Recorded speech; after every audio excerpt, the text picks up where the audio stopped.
어머니, 이번 기회에 혼자 편하게 쉬세요. 그래, 알았더라. 차가 떠나고 딱 하나 확실해졌습니다. 아들 며느리는 날 가족으로 생각하지 않는다는 겁니다. 그들이 노린 건 내 건강도 내 안부도 아닌 내 명의의 이 집이라는 걸요. 그래서 결심했습니다. 내가 먼저 움직여야 한다는 것을. 오늘의 사연 한 편 들려드립니다. 영상 시청 전 구독과 좋아요로 함께 해주세요. 당신의 공감 한 번이 또 다른 이야기를 이어갑니다. 새벽 5시면 어김없이 눈이 떠지곤 했습니다. 창밖은 아직 어두운데 손은 이미 이불을 걷어내고 부엌으로 향하고 있었죠. 냉장고 문을 열어 어젯밤 삶아둔 계란을 꺼내고 도시락통을 하나씩 꺼내 놓으면서 오늘도 똑같은 하루가 시작되는구나 싶었어요. 아들 도훈이는 7시에 나가야 하고 며느리 서연이는 8시에 손자 준호 학원에 데려다 주고 파트타임 일 나가야 하니까 아침상은 제가 차리는 게 당연했습니다.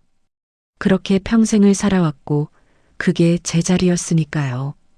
준호가 잠옷 차림으로 비실비실 나와 제 무릎에 머리를 기대며 응석 부릴 때만큼은 그래도 이 집에서 제가 필요한 사람이라는 느낌이 들곤 했어요.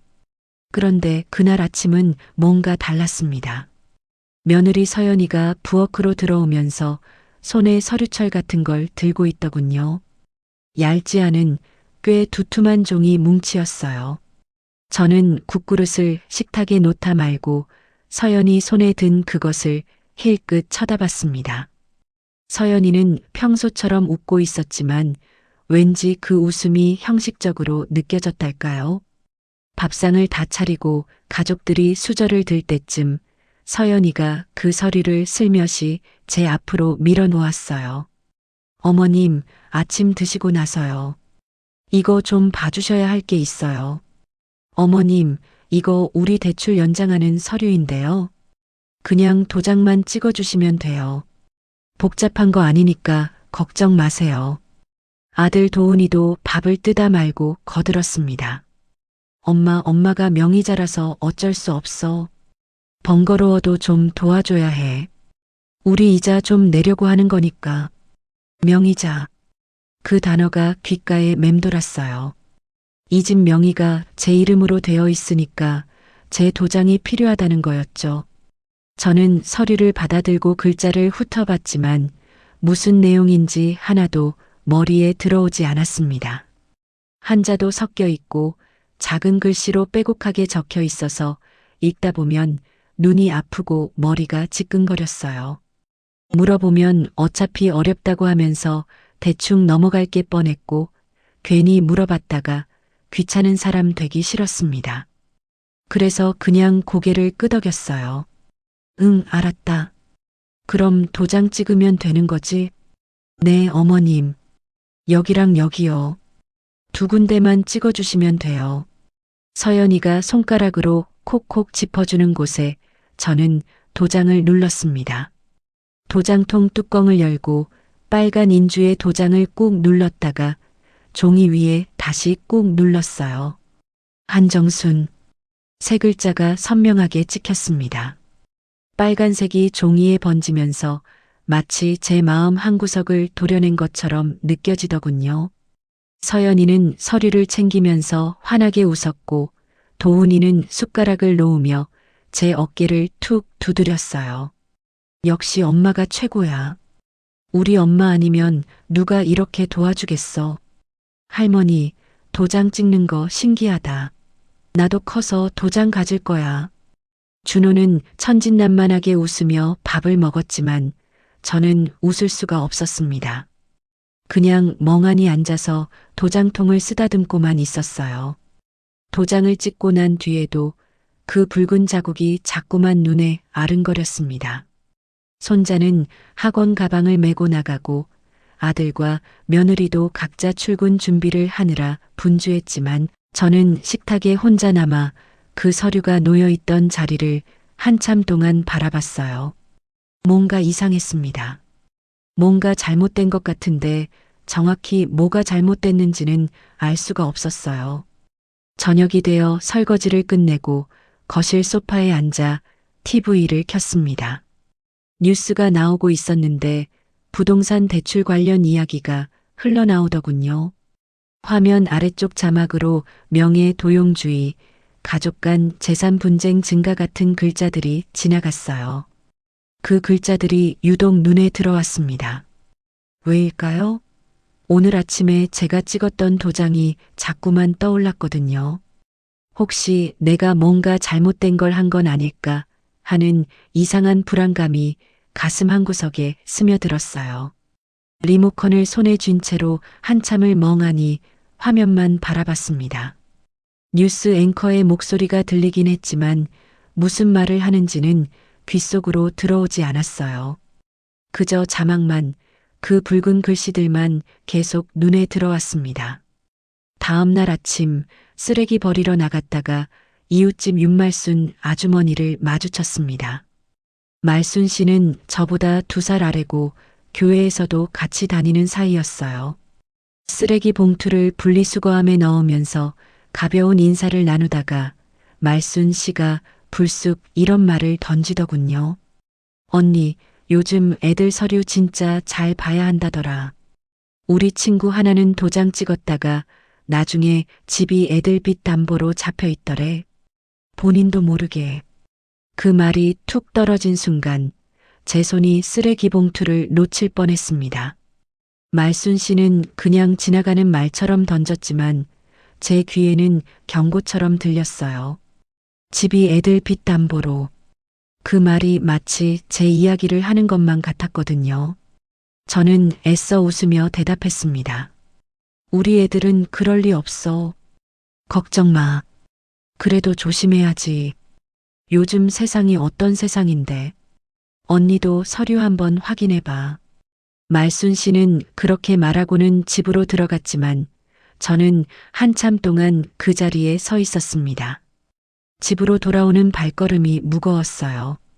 현관문을 열고 들어와서도 가슴 한구석이 답답하게 눌리는 느낌이 가시질 않았습니다. 집에 들어온 뒤 저는 안방 서랍 깊숙이 박아둔 옛날 서류철을 꺼냈습니다. 남편 영수가 살아계실 때 쓰던 도장과 함께 넣어뒀던 거였어요. 서류철 안에는 대출받았던 기록, 남편이 손으로 쓴 메모 같은 게 한두 장 남아 있었습니다. 그 메모를 보다가 문득 남편이 생전에 했던 말이 떠올랐어요. 얘는 돈 보면 눈이 돌아간다. 조심해라. 그때는 무슨 뜻인지 잘 몰랐는데 이제야 조금씩 이해가 가는 것 같았습니다. 남편은 아들 도훈이를 두고 한 말이었어요.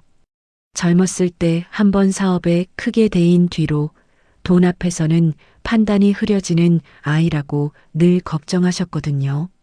하지만 저는 서류를 다시 서랍 속에 밀어 넣어버렸어요. 보고 싶지 않았거든요. 알고 싶지도 않았고요. 그냥 모른 척하고 사는 게 이 집에서 편하게 사는 방법이라고 생각했으니까요. 그날 밤 잠자리에 누웠는데 잠이 오지 않았습니다. 천장을 바라보면서 오늘 아침에 찍었던 도장 자국이 자꾸 눈앞에 아른거렸어요. 빨간색이 선명하게 번지던 그 순간이요. 뭔가 잘못 돌아가고 있다는 느낌.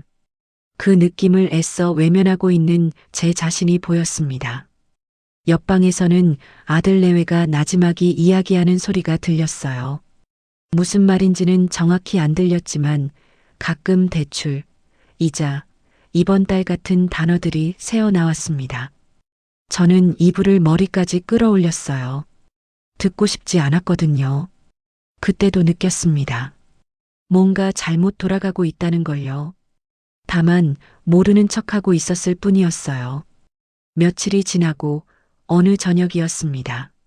식탁에 저녁상을 차리는데 며느리 서연이가 먼저 들어와 앉더군요. 평소보다 표정이 좀 어두워 보였어요. 아들 도훈이도 넥타이를 풀며 자리에 앉았고 손자 준호는 학원 숙제를 하느라 방에 들어가 있었습니다. 밥을 푸고 국을 놓으면서 저는 뭔가 이상한 공기가 흐르고 있다는 걸 느꼈어요. 두 사람이 서로 눈빛을 주고받는 게 보였거든요. 마치 무슨 말을 꺼내려고 준비하는 것 같았습니다. 반찬 접시를 하나씩 놓을 때마다 두 사람의 시선이 제게 향하는 게 느껴졌어요. 뭔가 또 부탁할 일이 생긴 건가 하는 불안감이 가슴 한구석에서 커져갔습니다. 밥을 몇 숟가락 뜨다가 며느리 서연이가 먼저 입을 열었습니다. 어머님, 요즘 저희 형편이 진짜 빠듯해요. 애들 학원비에 대출 이자에. 솔직히 이 집 아니었으면 벌써 버티지도 못했을 거예요. 저는 숟가락을 든 채로 서연이를 바라봤습니다. 서연이는 한숨을 쉬며 계속 말을 이었어요. 목소리에는 피로와 답답함이 섞여 있었습니다. 준호 수학학원 끊을 수도 없고 다음 달에 또 이자 나가는데. 어머님, 저희가 이렇게까지 말씀드리기 정말 죄송한데요. 아들 도훈이가 옆에서 거들었습니다. 얼굴에는 미안한 표정을 지으면서도 목소리는 단호했어요. 엄마, 이 집 담보로 대출 좀만 더 받으면 우리 숨 좀 쉴 수 있어. 지금 이자가 너무 높아서 그걸 정리하려고 하는 거야.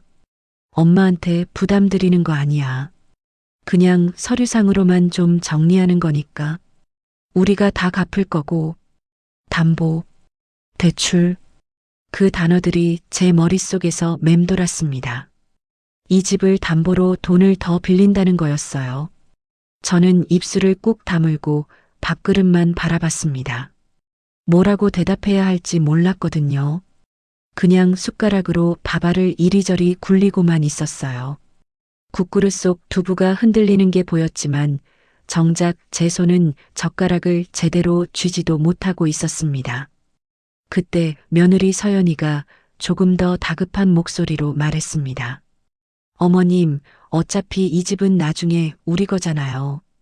엄마도 우리랑 계속 같이 살 거고.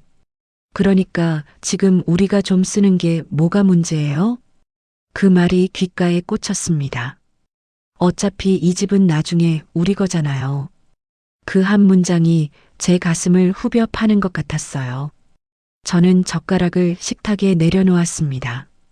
손이 떨려서 더 이상 밥을 먹을 수가 없었거든요. 며느리는 제가 아무 말도 안 하자 좀 더 부드러운 목소리로 말을 이었어요. 어머님, 저희가 이러는 것도 다 우리 가족 살자고 그러는 거예요. 엄마 모시고 살려면 저희도 경제적으로 안정이 되어야 하잖아요. 아들 도훈이도 고개를 끄덕이며 맞장구 쳤습니다. 그래, 엄마. 우리 이렇게 쪼들리면 나중에 엄마 병원비도 못 낼 수 있어. 지금 좀만 정리하면 다 괜찮아질 거야. 이 집 없으면 우리도 끝이야. 엄마도 알잖아. 저는 아무 대답도 하지 못했습니다. 그냥 고개만 살짝 끄덕였어요. 며느리와 아들은 제가 동의한 줄 알았는지 서로 안도하는 표정을 지었습니다. 서연이가 작게 한숨을 쉬며 밥을 다시 뜨기 시작했고 도훈이는 휴대폰을 꺼내 뭔가를 확인하더군요. 밥상은 그렇게 조용히 끝났고 두 사람은 설거지는 제게 맡긴 채 자기 방으로 들어갔어요. 저는 혼자 싱크대 앞에 서서 설거지를 시작했습니다. 물이 계속 흘러나오고 있었지만 손은 제대로 움직이질 않았어요. 그릇을 닦다가도 멍하니 창밖만 바라보곤 했습니다. 정말이지 나는 이 집에서 뭔가 가족인가 아니면 그냥 도장 찍어주는 사람인가 그런 생각이 머릿속을 떠나질 않았어요. 그날 밤 모두가 잠든 뒤에 저는 거실로 나왔습니다. 불을 켜지 않고 소파에 앉아서 어둠 속에서 집안을 둘러봤어요. 이 집, 남편이랑 같이 살던 집, 아들 낳고 손자 키우고 평생을 살아온 이 집, 벽에 걸린 결혼식 사진이 희미하게 보였습니다. 젊은 시절 남편과 제가 웃고 있는 사진이었어요. 그 옆에는 아들 돌잔치 사진, 가족 사진, 그리고 남편 영정 사진까지 차례차례 걸려 있었습니다. 저는 소파에 앉은 채로 그 사진들을 하나하나 바라봤어요. 달빛이 창문 사이로 들어와 사진 액자에 희미하게 반사되고 있었습니다. 이 집이 도대체 누구 집인지 문득 그런 생각이 들었습니다. 제 이름으로 되어 있긴 하지만 정작 제가 이 집의 주인이라는 느낌은 들지 않았거든요. 오히려 저는 이 집에 얹혀 사는 사람 같았어요. 아들 내외의 눈치를 보며 조용히 살아가는 사람. 도장만 찍어주면 되는 사람. 남편 영정 사진 앞으로 천천히 걸어갔습니다. 사진 속 남편은 무뚝뚝한 표정으로 저를 내려다보고 있었어요. 저는 사진틀을 만지작거리며 속으로 물었습니다. 여보, 이게 맞는 건가요? 우리가 평생 모은 이 집을 애들이 이렇게 쓰는 게 맞는 건가요? 하지만 사진은 아무 대답도 해주지 않았습니다. 그저 저를 조용히 바라볼 뿐이었어요. 남편이 살아계셨다면 뭐라고 했을까요? 아마 화를 냈겠죠. 그 사람은 아들한테만큼은 냉정했으니까요. 저는 안방으로 돌아와 서랍을 열었습니다. 며칠 전에 꺼내봤던 그 서류철이 그대로 있었어요. 이번에는 좀 더 자세히 들여다봤습니다. 남편이 남긴 메모, 대출 기록, 집 등기부등본 같은 게 섞여 있었어요. 글자가 작아서 잘 안 보였지만 천천히 읽어보니 조금씩 이해가 가는 부분들이 있었습니다. 이 집이 담보로 잡혀 있다는 것, 대출 금액이 생각보다 많다는 것, 그리고 그 대출이 점점 늘어나고 있다는 것. 남편 메모에는 이런 글씨가 적혀 있었어요. 도훈이 조심해라. 돈 보면 눈 돌아간다. 서류를 보면 볼수록 가슴이 답답해졌어요. 저는 서류를 펼쳐놓은 채로 한참을 앉아 있었습니다. 어떻게 해야 할지 몰랐거든요. 그날 밤 저는 잠을 이루지 못했습니다. 천장을 바라보면서 며느리가 했던 말이 계속 맴돌았어요. 어차피 이 집은 나중에 우리 거잖아요. 그 말이 제 머릿속에서 울려 퍼졌습니다. 나중에 우리 거. 그럼 지금은요? 지금 이 집에 사는 저는 뭔가요? 그냥 명의만 빌려주는 사람인가요? 눈물이 핑 돌았지만 저는 참았습니다. 울면 안 될 것 같았거든요. 울면 정말 모든 게 무너질 것 같았어요. 옆방에서 아들 내외가 나지막이 이야기하는 소리가 들렸습니다. 무슨 말인지는 정확히 안 들렸지만 가끔 엄마, 집, 대출, 이번 달 같은 단어들이 새어나왔어요. 저는 이불을 귀까지 끌어올렸습니다. 듣고 싶지 않았거든요. 하지만 그 소리는 이불을 뚫고 계속 들려왔어요. 벽 너머로 며느리가 짜증 섞인 목소리로 뭐라고 하는 게 들렸고 아들이 달래듯 대답하는 소리도 들렸습니다. 그들에게 저는 그저 문제를 해결해 줄 도구였던 걸까요? 가족이 아니라 그냥 집 명의자. 그날 밤 처음으로 이런 생각이 들었습니다. 이 집이 언젠가 나를 내쫓을지도 모르겠구나 하고요. 그 이후로 며칠은 정신없이 지나갔습니다. 아침마다 밥을 차리고 설거지를 하고 빨래를 널면서도 머릿속은 온통 그 생각뿐이었어요. 이 집이 정말 담보로 잡혀 있는 건지, 대출이 얼마나 늘어난 건지, 그리고 제가 찍은 도장들이 대체 무슨 의미였는지 알고 싶었지만 동시에 알기가 두려웠습니다. 아들한테 물어보면 엄마 그런 거 몰라도 돼.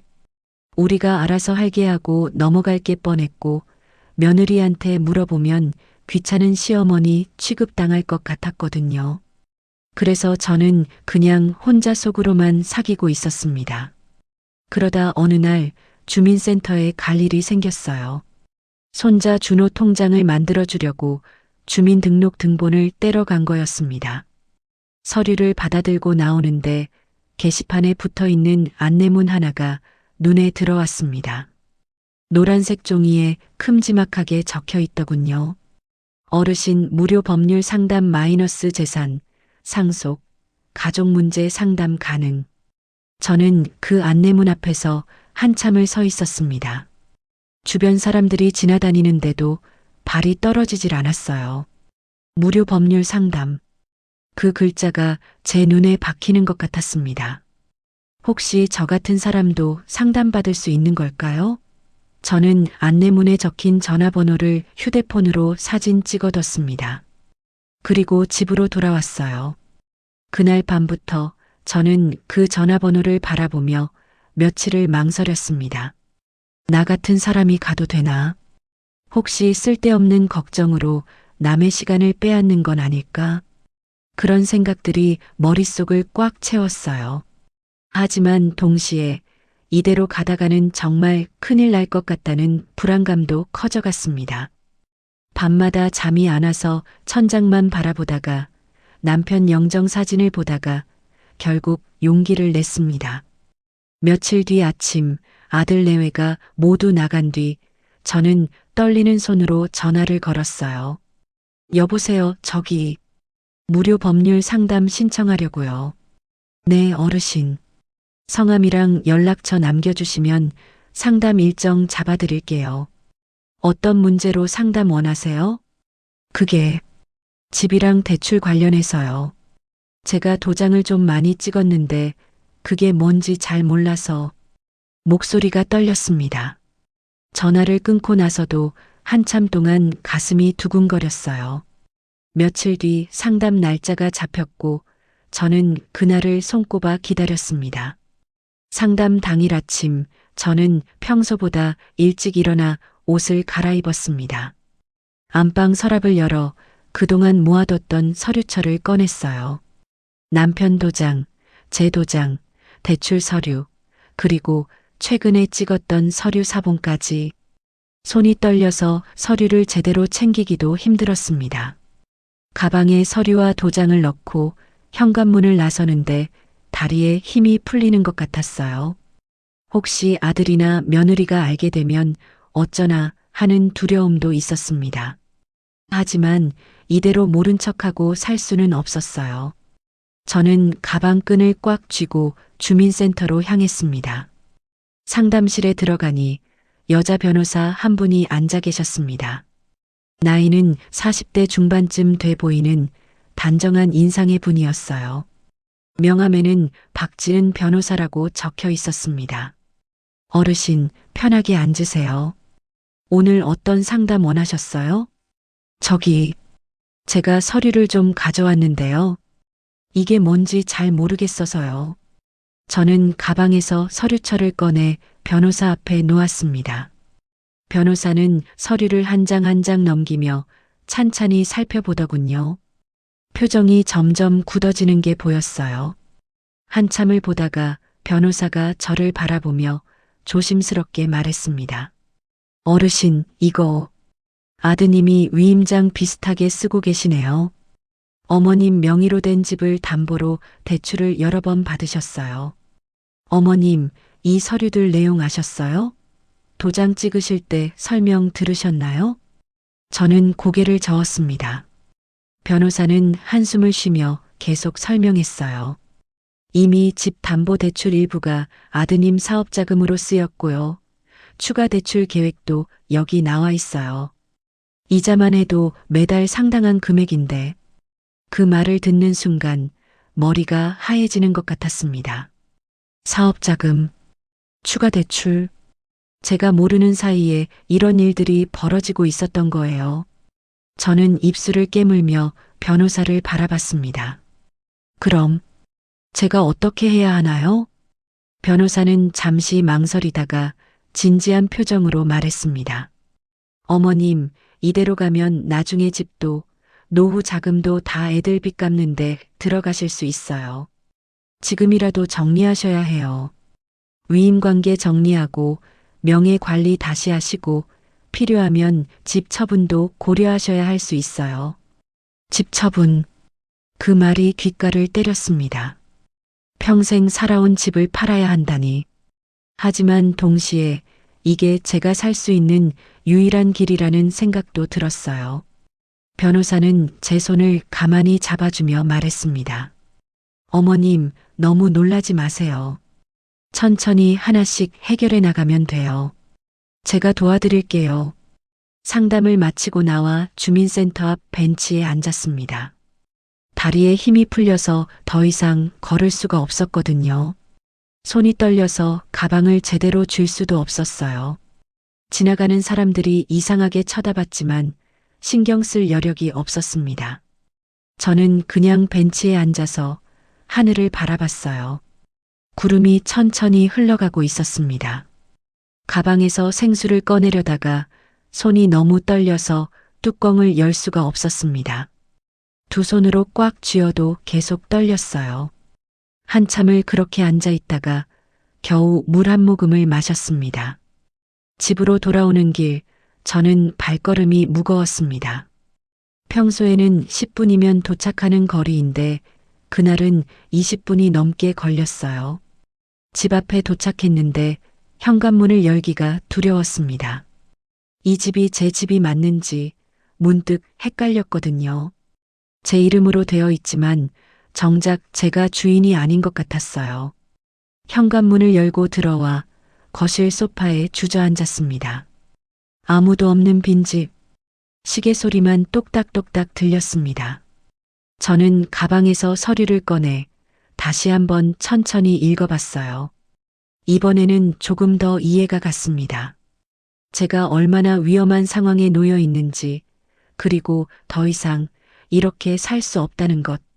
그날 처음 알았습니다. 내가 지켜야 할 건 애들이 아니라 나 자신이라는 걸요. 상담을 받고 난 뒤 며칠 동안은 정신이 없었습니다. 변호사 박지은 씨가 다시 연락을 주셨어요. 천천히 하나씩 정리해 나가자고, 절대 늦지 않았다고 말씀해 주셨습니다. 그 말이 제게는 큰 힘이 됐어요. 누군가 제 편에 서서 괜찮다고 말해주는 게 얼마나 고마운 일인지 그때 처음 알았습니다. 변호사는 제게 차근차근 해야 할 일들을 알려주셨어요. 첫 번째는 주민센터에 가서 기본적인 서류들을 다시 떼어보는 것. 두 번째는 은행에 가서 제 명의로 된 통장과 대출 현황을 직접 확인하는 것. 세 번째는 당기소에 가서 집 당기부를 떼어보는 것. 하나하나가 낯설고 어려운 일이었지만 더 이상 피할 수는 없었습니다. 며칠 뒤 저는 다시 주민센터를 찾았습니다. 이번에는 민원실이 아니라 사회복지과 쪽으로 갔어요. 거기에 젊은 직원 한 분이 계셨는데 제 사정을 듣더니 친절하게 설명해 주시더군요. 어르신, 이게 주민등록 등본이고요. 이건 가족관계 증명서예요. 여기 보시면 어르신 명의로 된 재산 현황도 나와요. 이 용어는 법률 용어라서 어려우실 텐데 쉽게 말하면 어르신이 집주인이라는 뜻이에요. 근데 담보대출이 걸려 있으면 은행도 일부 권리를 갖고 있는 거고요. 저는 고개를 끄덕이며 메모지에 적어가며 들었습니다. 처음 듣는 단어들이 많았지만 그분이 천천히 풀어서 설명해 주셔서 조금씩 이해가 갔어요. 서류를 받아들고 나오면서 이제야 제가 뭘 해야 하는지 조금씩 보이기 시작했습니다. 그 다음 날 저는 은행에 갔습니다. 평소에는 아들이나 며느리랑 같이 갔었는데 이번에는 혼자였어요. 은행 직원에게 제 신분증을 내밀며 말했습니다. 제 명의로 된 통장이랑 대출 현황 좀 확인하고 싶어요. 네, 고객님. 신분증이랑 본인 확인 절차 거치면 바로 확인 가능합니다. 직원이 컴퓨터를 두드리더니 화면을 저한테 보여줬어요. 거기에는 제가 알지 못했던 통장들, 그리고 대출 내역들이 주르륵 나와 있었습니다. 생각보다 금액이 컸어요. 숨이 턱 막히는 것 같았습니다. 고객님, 이 대출들은 전부 고객님 명의로 되어 있는데 사용 내역을 보니 대부분 다른 분 계좌로 이체되었네요. 그리고 여기 보시면 위임장이 등록되어 있어요. 아드님으로 추정되는 분이 거래 권한을 갖고 계시고요. 위임장. 그 단어가 또 나왔습니다. 저는 직원에게 물었어요. 그럼 이 위임장 취소할 수 있나요? 네, 가능합니다. 본인이 직접 오셔서 신청하시면 바로 해지됩니다. 저는 그 자리에서 위임해지 신청을 했습니다. 서류에 도장을 찍고 서명을 하고 비밀번호도 새로 바꿨어요. 인터넷 뱅킹도 제 휴대폰으로 다시 등록했습니다. 하나하나 진행하면서 제 손이 떨리는 게 느껴졌어요. 하지만 이번에는 두려움이 아니라 뭔가 제 것을 되찾는다는 느낌이었습니다. 은행을 나오면서 저는 통장과 새로 받은 비밀번호 봉투를 가방에 꼭 쥐었어요. 이제 이 통장은 제 것이고 제가 관리하는 거라는 생각이 들었습니다. 며칠 뒤에는 등기소에 갔습니다. 집 등기부등본을 떼러 가는 길이었어요. 등기소는 처음 가보는 곳이었습니다. 번호표를 뽑고 기다리다가 제 차례가 되어 창구에 갔어요. 집 등기부등본 떼려고 하는데요. 제 명의로 된 집이에요. 주소 알려주시면 바로 발급해 드릴게요. 잠시 뒤 등기부등본이 출력되어 나왔습니다. 저는 그 서류를 받아들고 구석 의자에 앉아 천천히 읽어봤어요. 한자와 법률 용어가 섞여 있어서 어려웠지만 중요한 부분은 알 수 있었습니다. 소유자 이름에 한정순, 제 이름이 또렷하게 적혀 있었어요. 그리고 그 아래에는 근저당권이라는 단어와 함께 은행 이름이 적혀 있었습니다. 이게 바로 담보대출이구나 하고 실감이 났어요. 처음으로 제 눈으로 직접 확인한 거였습니다. 이 집이 제 이름으로 되어 있지만 동시에 빚에 묶여 있다는 것도요. 그날 저녁 교회에서 돌아오는 길에 이웃 윤말순 씨를 다시 만났습니다. 말순 씨는 저를 보더니 반갑게 인사하며 물었어요. 언니, 요즘 얼굴이 좀 밝아진 것 같은데? 무슨 좋은 일 있어? 아니야. 그냥 정리할 게 좀 있어서 바빴어. 말순 씨는 제 손에 든 서류 봉투를 힐끗 보더니 알겠다는 듯 고개를 끄덕였어요. 언니, 너무 애들만 믿지 마라. 우리 나이엔 우리 살 길도 좀 봐야지. 애들은 애들 인생 사는 거야. 언니가 지금 뭘 하는지 모르겠지만 잘하고 있는 것 같아. 힘내. 그 말에 코끝이 찡했습니다. 누가 제 편이 되어준다는 게 이렇게 고마운 일인지 몰랐어요. 저는 겨우 웃으며 고개를 끄덕였습니다. 며칠 뒤 변호사 박지은 씨에게서 다시 연락이 왔습니다. 사무실로 와서 이야기를 나누자고 하셨어요. 저는 그동안 모아둔 서류들을 챙겨서 변호사 사무실을 찾아갔습니다. 변호사는 제가 정리한 서류들을 보더니 만족스러운 표정을 지었어요. 어머님, 정말 잘하셨어요. 이제 거의 다 왔어요. 그런데 어머님, 아드님 가족이 해외여행 간다고 하셨죠? 그날을 기준으로 마지막 정리를 하는 게 어떨까요?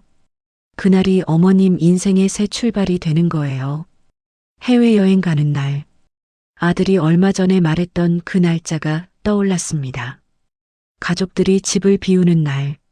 그날이라면 조용히 모든 걸 정리할 수 있을 것 같았어요.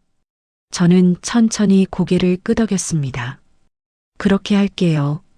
그날로 하죠. 그날 밤 집으로 돌아와 안방에 앉아 남편 영정 사진을 꺼내봤습니다.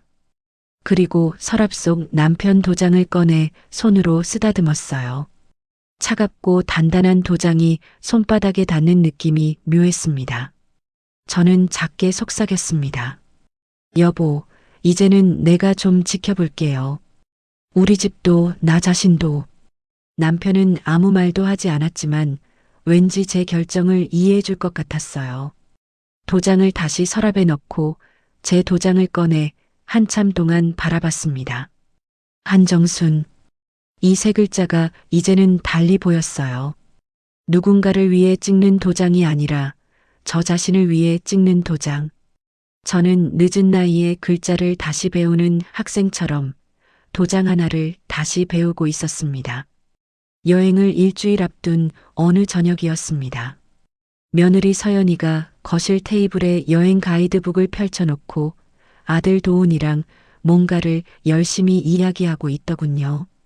손자 준호는 방에서 게임을 하고 있었고 저는 부엌에서 저녁 설거지를 하고 있었어요. 물소리 때문에 잘 안 들렸지만 가끔 거실에서 나는 대화 소리가 귓가에 스쳤습니다. 여행, 호텔, 일정, 그런 단어들이 들렸어요.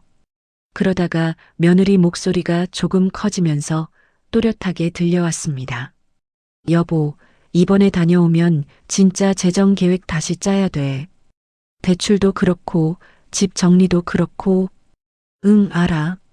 엄마랑도 다시 얘기해야지. 이번 여행 다녀오고 나면 본격적으로 시작할게. 재정 계획, 집 정리. 그 단어들이 손을 멈추게 했습니다.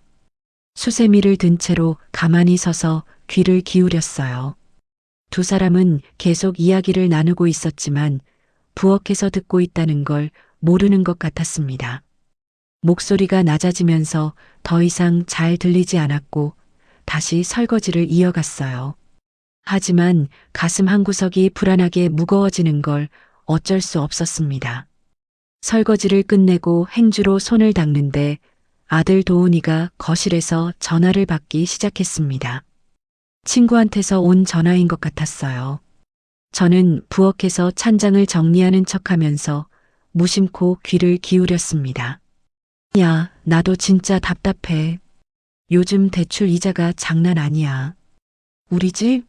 뭐, 부모님 집이긴 한데 어차피 나중엔 내 거지. 지금 좀 활용해서 정리하려고.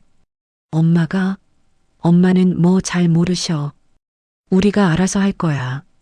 그 말을 듣는 순간 손에서 접시가 떨어질 뻔했습니다. 어차피 나중엔 내 거지. 엄마는 뭐 잘 모르셔.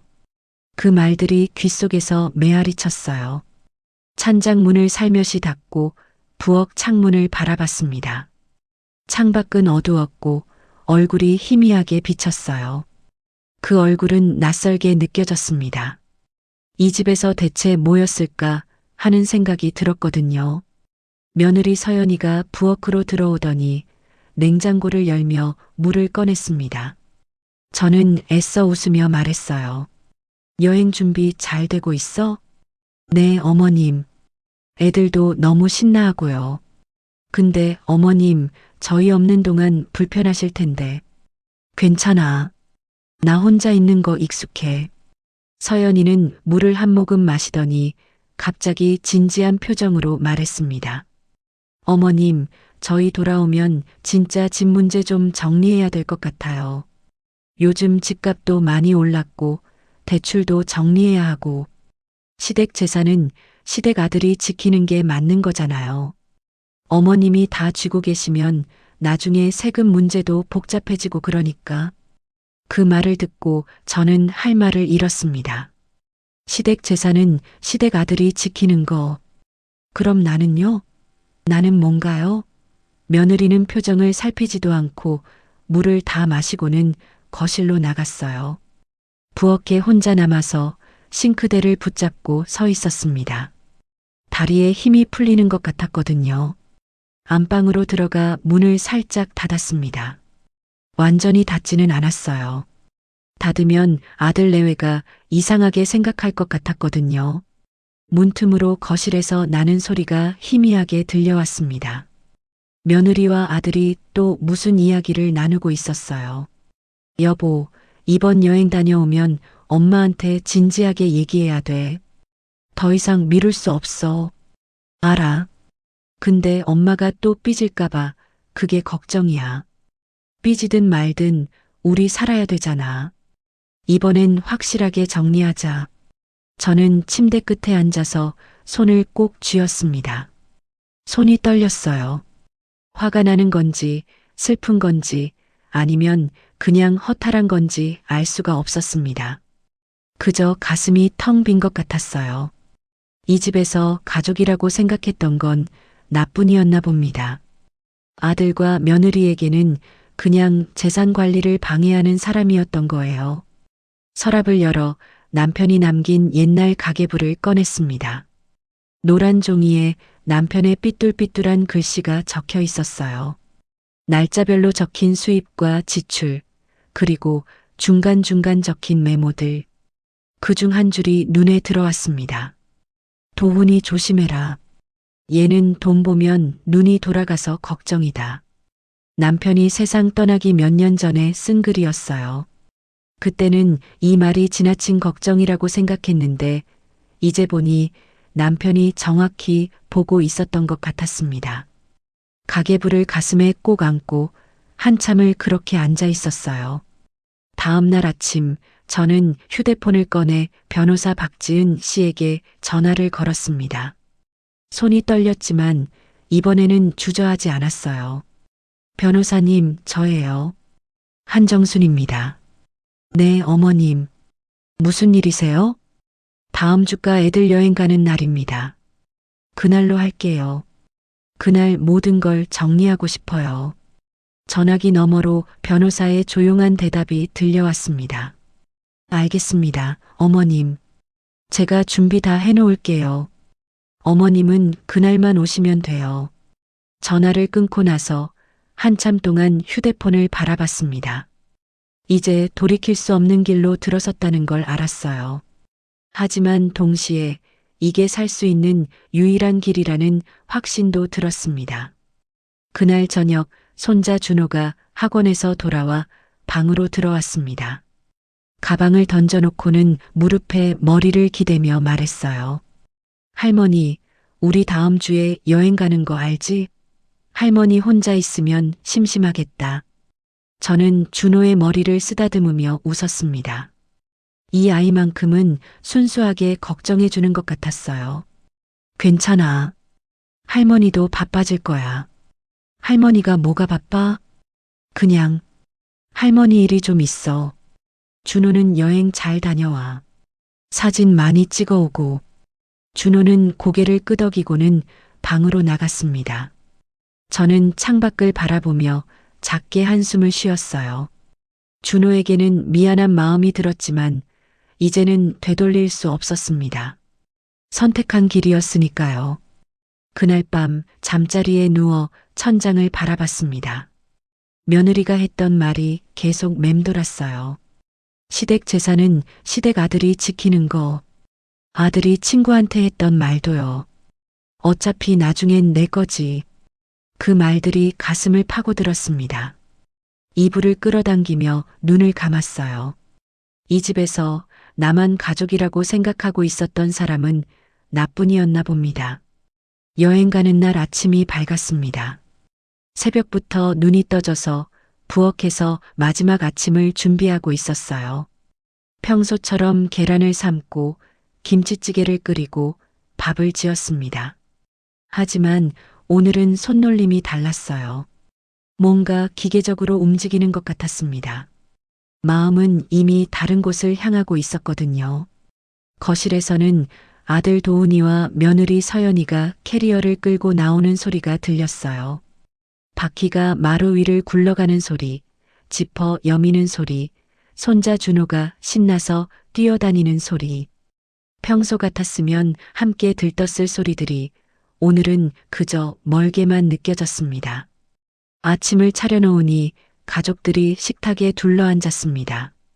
며느리 서연이는 시계를 자꾸 보면서 서둘러 밥을 먹었고 아들 도훈이는 휴대폰으로 비행기 시간을 확인하고 있었어요.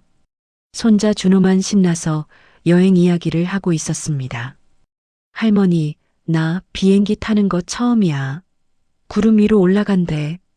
그래, 준호야. 재미있겠다. 사진 많이 찍어와. 응. 할머니한테 선물도 사올게. 준호의 해맑은 얼굴을 보니 가슴 한구석이 무너지는 것 같았습니다. 이 아이는 아무것도 모르고 있었어요.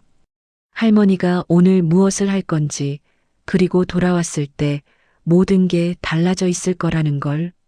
준호의 머리를 쓰다듬으며 애써 웃었습니다.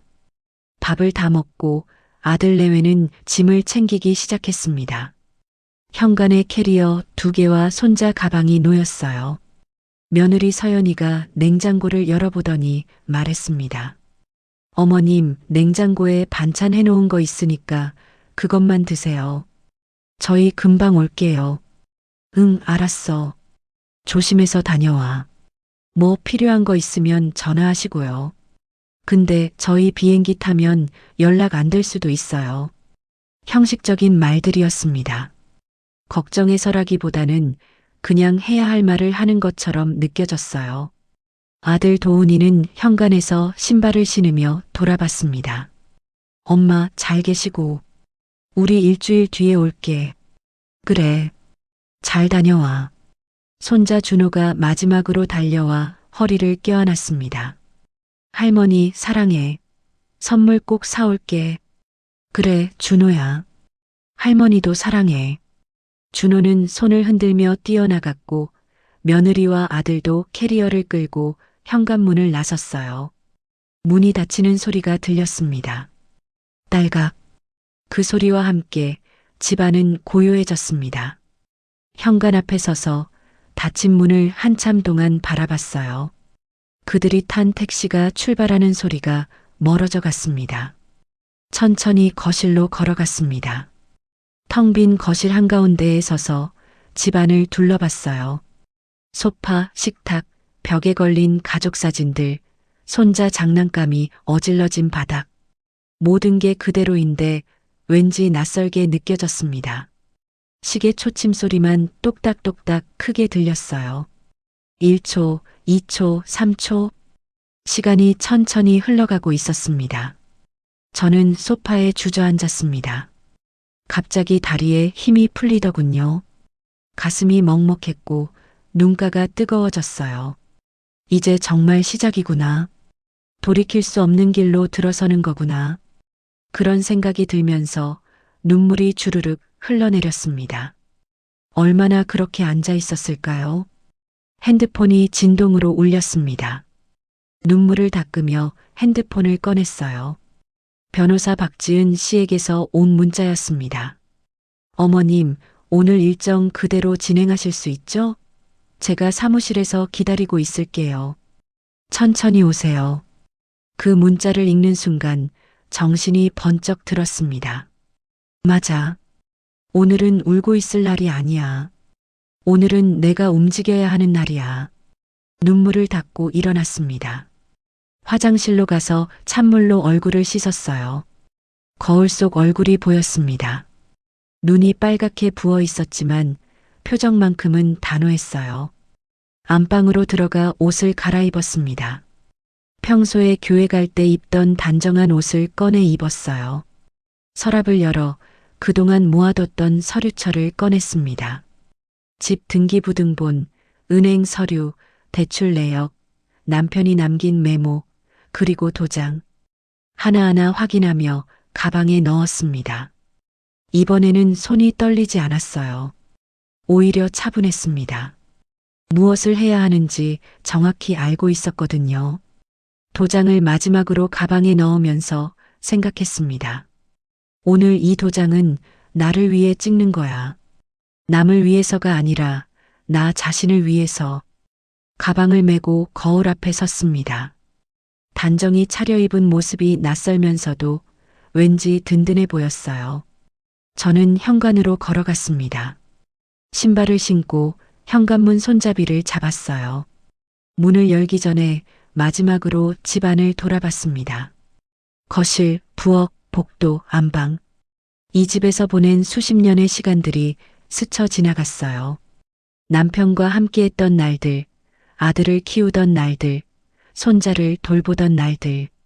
행복했던 기억도 있었고 힘들었던 기억도 있었습니다.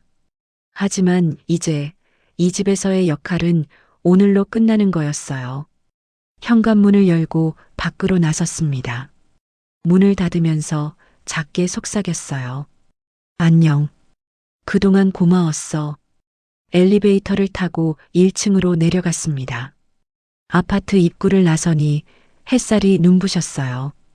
바람이 살랑 불어왔습니다. 가방 끈을 꽉 쥐고 변호사 사무실 쪽으로 걸어가기 시작했습니다.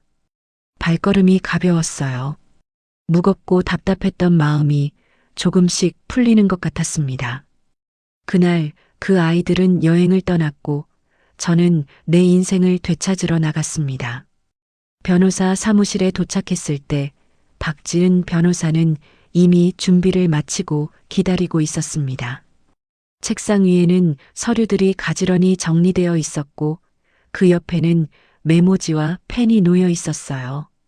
변호사는 제가 들어서자 자리에서 일어나 맞아주었습니다. 어머님 오셨어요. 오늘 하루 힘드실 텐데 제가 최대한 도와드릴게요. 고맙습니다. 오늘 다 끝낼 수 있을까요? 네, 가능합니다. 제가 미리 다 준비해 놨어요. 어머님은 서류 확인하시고 도장만 찍으시면 돼요. 앉아서 변호사가 하나하나 설명해 주는 걸 들었습니다. 집 매각 계약서, 대출 정리 서류, 위임 해지 서류, 그리고 새로 구할 작은 전세집 계약서까지. 서류가 많았지만 이번에는 하나하나 제대로 읽어봤어요. 변호사가 어려운 용어를 쉽게 풀어서 설명해 주었고 모르는 부분은 여러 번 물어봤습니다. 예전 같았으면 그냥 도장만 찍고 넘어갔을 텐데 오늘만큼은 달랐어요. 하나하나 이해하고 넘어갔습니다. 첫 번째로 간 곳은 단골 부동산 중개소였습니다. 사실 몇 주 전부터 미리 상담을 해둔 상태였어요. 중개인 장성호 씨는 제가 들어서자 고개를 끄덕이며 자리를 권했습니다. 어르신, 오늘이 그날이시군요. 매수인분은 이미 와 계십니다. 네, 부탁드립니다. 매수인은 젊은 부부였습니다. 3살쯤 돼 보이는 아이를 데리고 왔더군요. 아이는 엄마 손을 잡고 사무실 구석에서 장난감을 갖고 놀고 있었어요. 그 모습을 보니 문득 옛날 생각이 났습니다. 아들 도훈이가 어렸을 때 저도 저렇게 아이 손을 잡고 집을 보러 다녔었죠. 그때는 희망이 가득했었는데 이제 그 집을 다른 가족에게 넘겨주는 날이 왔습니다. 계약서를 작성하기 시작했습니다. 중개인이 하나하나 설명해 주었고 변호사도 옆에서 확인해 주었어요. 매매 금액, 잔금 지급일, 소유권 이전 날짜, 모든 게 명확했습니다. 그리고 마지막으로 계약서에 도장을 찍는 순간이 왔어요. 도장통을 열어 빨간 인주에 도장을 찍었습니다. 한정순.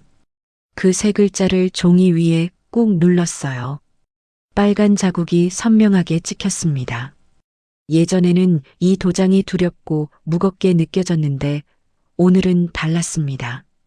이 도장은 제가 선택한 것이었고 제 미래를 위한 것이었으니까요. 계약 완료되었습니다. 잔금은 다음 주에 치르시면 되고요. 그때 열쇠 인계하시면 됩니다. 네, 알겠습니다. 부동산을 나오면서 매수인 부부가 밖에서 아이와 함께 웃고 있는 모습이 보였습니다. 그 집에서 새로운 가족이 시작되는 거겠죠. 저는 뒤돌아보지 않고 다음 장소로 향했습니다. 두 번째로 간 곳은 은행이었습니다. 대출을 정리하고 남은 돈을 몇 개의 통장으로 나누어 넣는 작업이었어요. 은행 직원이 컴퓨터를 두드리며 하나하나 처리해 주었습니다. 고객님, 대출 전액 상환 처리되었습니다. 그리고 남은 금액은 말씀하신 대로 3개 통장으로 나눠서 입금해 드렸어요. 생활비 통장, 비상금 통장, 그리고 장기 요양 대비 통장. 맞습니까? 네, 맞습니다. 통장 3권을 받아들었습니다. 무겁지 않은 작은 통장책들이었지만 제 손에는 묵직하게 느껴졌어요. 이게 제 노후를 지켜줄 전부였으니까요.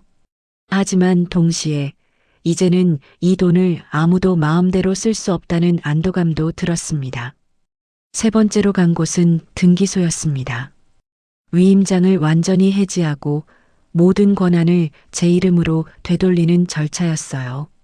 서류에 도장을 찍으면서 손이 떨리다가도 곧 안정되는 걸 느꼈습니다. 이제 정말 끝이 보이는 것 같았어요. 처리 완료되었습니다. 이제 어떤 위임 관계도 남아있지 않습니다. 감사합니다. 마지막으로 들른 곳은 작은 원룸 전세 계약 장소였습니다.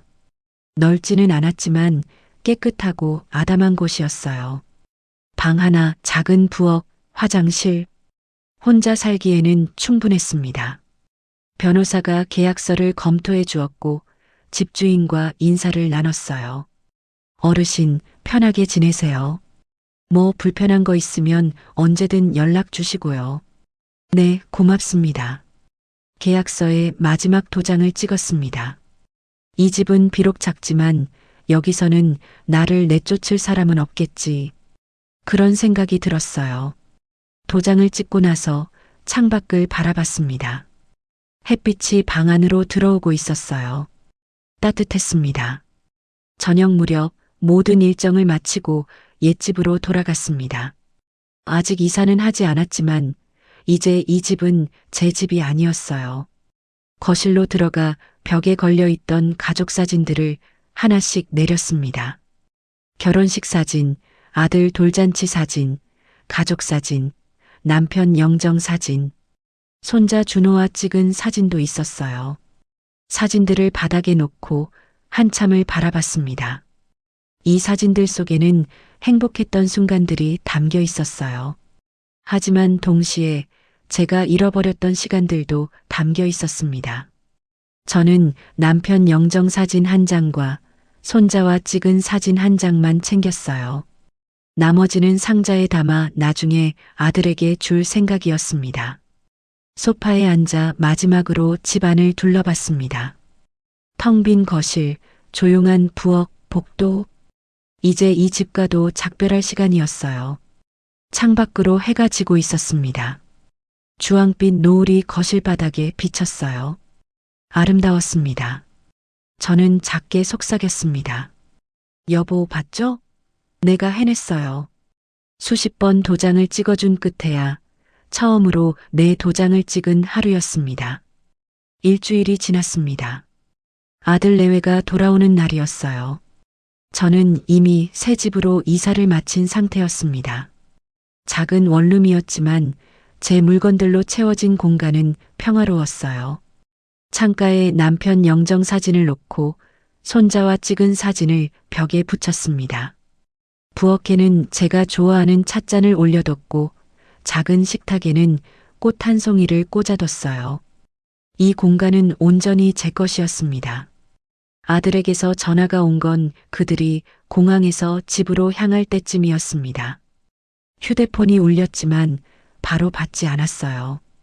벨이 몇 번 울리고 나서야 받았습니다. 엄마, 우리 지금 집 앞인데 문이 안 열려. 비밀번호 바뀐 거야? 엄마, 왜 말이 없어? 지금 어디야? 잠시 침묵이 흘렀습니다. 저는 작은 창문 밖을 바라보며 천천히 대답했어요. 나 지금 집에 없어. 집에 없다니? 어디 가셨어요? 내 집에 있어. 내 새 집. 전화기 너머로 당황한 목소리가 들려왔습니다. 아들이 며느리에게 뭐라고 말하는 소리, 손자가 왜 문 안 열려? 라고 묻는 소리. 그리고 다시 아들의 목소리가 들렸어요. 엄마, 무슨 소리야? 새 집이 무슨. 지금 장난쳐? 장난 아니야. 집 팔았어. 일주일 전에. 순간 전화기 너머가 조용해졌습니다. 그러다가 며느리의 날카로운 목소리가 들려왔어요. 아들이 스피커폰을 켠 모양이었습니다. 어머니, 이게 무슨 짓이에요? 우리한테 한마디 상의도 없이 집을 팔면 어떡해요? 집주인이 집 파는데 누구한테 상의를 해야 하나요? 그게 아니라. 어머니, 그 집은 우리가 같이 살던 집이잖아요. 저는 조용히 대답했습니다. 같이 살던 집 맞아요. 근데 내 이름으로 된 집이었어요. 그리고 이제는 다른 사람 집이에요. 아들 도훈이가 다시 전화를 받았습니다. 목소리가 떨리고 있었어요. 엄마, 그럼 그 돈은? 그 돈이 다 누구 때문에 생긴 돈인데. 말을 끝까지 하지 못했습니다. 저는 그 말을 끊으며 말했어요. 그 돈은 내 노후를 위해 남겨둔 돈이야. 너희 인생은 이제 너희가 벌어서 살아. 엄마, 도훈아, 엄마도 살아야 해. 너희한테 집도 돈도 다 주고 나면 엄마는 뭐가 남니? 엄마는 뭘로 늙어가야 하니? 전화기 너머로 며느리가 흐느끼는 소리가 들렸습니다. 손자 준호가 엄마 왜 울어? 라고 묻는 소리도 들렸어요. 아들은 한참 동안 아무 말도 하지 못했습니다. 엄마, 우리가 그렇게까지 한 건 아니잖아. 우리도 엄마 생각해줘서 고마워. 근데 이제는 내가 나를 생각할게. 엄마, 그럼 우리는 어떡하라고요? 저는 잠시 말을 멈췄다가 천천히 대답했습니다. 너희는 너희대로 살아. 나는 나대로 살고. 걱정 마. 엄마 죽지 않아. 그리고 너희도 잘 살 거야. 엄마, 도훈아, 엄마 전화번호는 그대로야. 필요하면 연락해. 근데 돈 얘기는 하지 마. 그건 이제 없어. 전화를 끊으려는데 손자 준호의 목소리가 들렸습니다. 할머니 어디 갔어? 나 선물 샀는데. 가슴이 미어지는 것 같았습니다. 하지만 저는 참았어요. 준호야, 할머니 새 집으로 이사 갔어. 나중에 보자. 할머니가 준호 보고 싶으면 연락할게. 할머니, 언제 와? 나중에. 전화를 끊었습니다. 손이 떨렸어요. 휴대폰을 식탁 위에 놓고 한참을 그렇게 앉아 있었습니다. 눈물이 났지만 이번에는 후회의 눈물이 아니었어요. 해방의 눈물이었습니다. 며칠 뒤 아들에게서 문자가 왔습니다. 엄마, 우리 당분간 친구 집에 얹혀 살기로 했어요. 집 구할 때까지요. 엄마 건강 챙기세요. 짧은 문자였지만 그 안에는 많은 감정이 담겨 있는 것 같았어요. 원망도 있었을 테고 서운함도 있었을 겁니다. 하지만 동시에 이제는 스스로 살아가야 한다는 각오도 담겨 있었어요. 저는 답장을 보냈습니다. 그래. 힘들겠지만 너희도 잘할 거야. 엄마 믿어. 그날 저녁 저는 작은 전기포트에 물을 끓여 차를 한 잔 우려냈습니다. 창가에 앉아 차를 마시며 밖을 바라봤어요. 저녁 노을이 지고 있었습니다. 거리에는 사람들이 오가고 아이들이 뛰어놀고 평범한 일상이 흘러가고 있었어요. 손자 준호가 사온 선물을 받지 못한 게 마음에 걸렸지만 언젠가는 다시 만날 수 있을 거라고 믿었습니다. 그때는 할머니가 아니라 한정순이라는 한 사람으로 만날 수 있을 거예요. 벽에 붙은 손자 사진을 바라봤습니다. 환하게 웃고 있는 준호의 얼굴. 저는 작게 속삭였어요. 준호야, 할머니 미안해. 근데 할머니도 살아야 했어. 차를 다 마시고 작은 라면을 끓여 먹었습니다. 혼자 먹는 저녁이었지만 이상하게 외롭지 않았어요. 오히려 편안했습니다. 아무도 눈치 볼 필요 없이 제가 먹고 싶은 걸 먹고 제가 하고 싶은 대로 할 수 있는 공간. 이게 바로 제가 원했던 거였습니다. 밤이 깊어갔습니다. 작은 침대에 누워 천장을 바라봤어요. 이 집은 넓지 않지만 여기서는 제가 주인이었습니다. 아무도 저를 내쫓을 수 없고 아무도 제 도장을 함부로 쓸 수 없는 곳. 눈을 감으니 지난 시간들이 스쳐 지나갔습니다. 남편과 함께했던 날들, 아들을 키우던 날들, 그리고 도장을 찍으며 잃어갔던 제 자신. 하지만 이제는 되찾았습니다. 늦었지만 그래도 되찾았어요. 이 집은 엄마 집도 아들 집도 아니었습니다. 이 집은 한정순의 집이었습니다.